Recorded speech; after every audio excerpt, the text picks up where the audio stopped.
They say that if you are born as a Shudra, you remain a Shudra, you serve the Brahmin, next life maybe you may become a better person. No, this is all ideology. So that, they want to keep the low person will remain low, and the rich and the top people remain top. In Islam, we believe in equality. And Islam is a religion for all the human beings. That is the reason Islam is against caste system. Hope that answers the question, sister.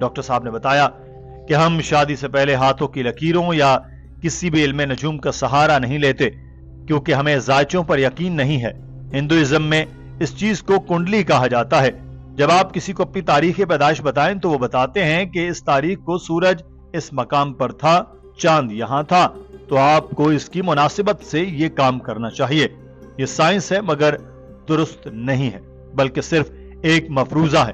یہ مصدقہ چیز نہیں بلکہ صرف ایک خیال ہے جس پر ہندو یقین رکھتے ہیں، کبھی کی سچائی جاننے کی کوشش نہیں کرتے۔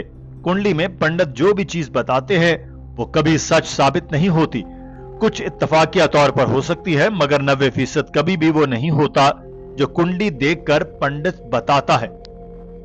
قرآن پاک میں لکھا ہے، اے ایمان والو، شراب اور جوا اور بت اور فال کے تیر سب شیطان کے گندے کام ہیں، سو ان سے بچتے رہو تاکہ تم نجات پاؤ۔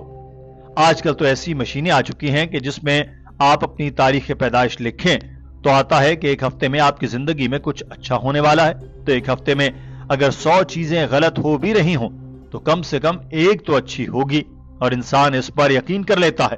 طوطے کے ذریعے فال نکالنے کا کام بھی عروج پر ہے۔ اسلام اس سب کے خلاف ہے، اور بہت سے اوقات میں آپ اس پر بے وقوفی پر یقین کر بیٹھتے ہیں۔ جو بھی کنڈلی میں نکلا ہے وہ صحیح ہے۔ ایک ریسرچ میں لکھا گیا کہ ایک پروفیسر نے 100 بچوں کو پڑھانا شروع کیا۔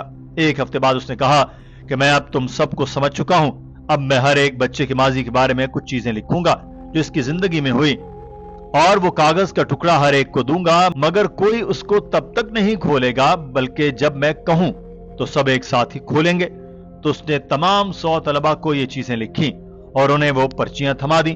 سب نے ایک ساتھ کھولا۔ جب طلبہ سے پوچھا گیا تو 95 طلبہ نے بتایا کہ پروفیسر کی لکھی گئی 90% باتیں سچ ہیں۔ راز کی بات یہ ہے کہ اس پروفیسر نے ہر پرچی پر ایک ہی چیز لکھی تھی۔ اگر کنڈلی ٹھیک ہوتی تو پھر ہندوازم میں کیوں اتنی طلاقیں ہو رہی ہیں؟ تو کسی بھی شادی سے پہلے کنڈلی دیکھنا لازم نہیں بلکہ یہ دیکھنا لازم ہے کہ آپ کا شریک حیات نیک ہو۔ If the Kundli was there, yet we find that so many marriages are being broken in Hinduism. Why? What we believe that we have to choose our life partner. And our beloved Prophet Muhammad sallallahu alaihi wasallam said, it's mentioned in Sahih Hadith, that whenever you choose your life partner, you look for 4 things: beauty, wealth, nobility, and virtue. The best is virtue. The best to choose from a life partner is a virtuous life partner.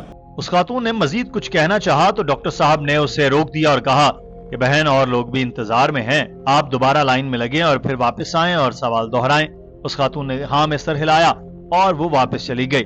پھر دوبارہ جب اس کی باری آئی تو اس نے آتے ہی یہ سوال کیا کہ وہ اسلام قبول کر سکتی ہے، اندھا کیا چاہے 2 آنکھیں۔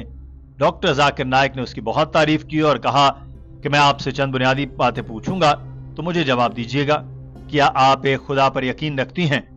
کیا آپ بتوں کی پوجا کو غلط سمجھتی ہیں؟ کیا آپ حضرت محمد صلی اللہ علیہ وسلم پر یقین رکھتی ہیں؟ اس خاتون نے ہر سوال کا جواب ہاں میں دیا تو ڈاکٹر صاحب نے کہا ٹھیک ہے، میں آپ کو عربی میں کلمہ پڑھاتا ہوں، آپ پڑھیں۔ اس خاتون نے ایسا ہی کیا تو ڈاکٹر صاحب نے اس کو مبارکباد دی اور اس کو پیشکش کی کہ اس کا کوئی بھی سوال ہو تو وہ اسلامک ریسرچ سینٹر سے رجوع کر سکتی ہے۔ ڈاکٹر ذاکر نائک نے اس خاتون کو ہدایت کی کہ آپ تھوڑا تھوڑا کر کے اسلام پر عمل کریں، انشاءاللہ باقی اعمال صالحہ آپ کو ساتھ ساتھ آتے رہیں گے۔ اس خاتون نے پوچھا کیا کوئی ایسی تنظیم ہے جو مجھے نماز پڑھا سکھا سکے؟ ڈاکٹر صاحب نے اس کو ایک خاتون کی تنظیم سے متعلق رہنمائی کی اور بتایا کہ وہ ان سے مل کر اسلام کے بنیادی اصولوں کے بارے میں جان سکتی ہے۔ ڈاکٹر صاحب نے ایک بار پھر اس خاتون کے لیے دعا کی اور سٹیج سے رخصت ہو گئے۔ ناظرین، آج کی ویڈیو کے بارے میں آپ کی رائے کیا ہے؟ کمنٹ سیکشن میں ضرور آگاہ کیجیے گا۔ اپنا خیال رکھیے۔ اللہ حافظ۔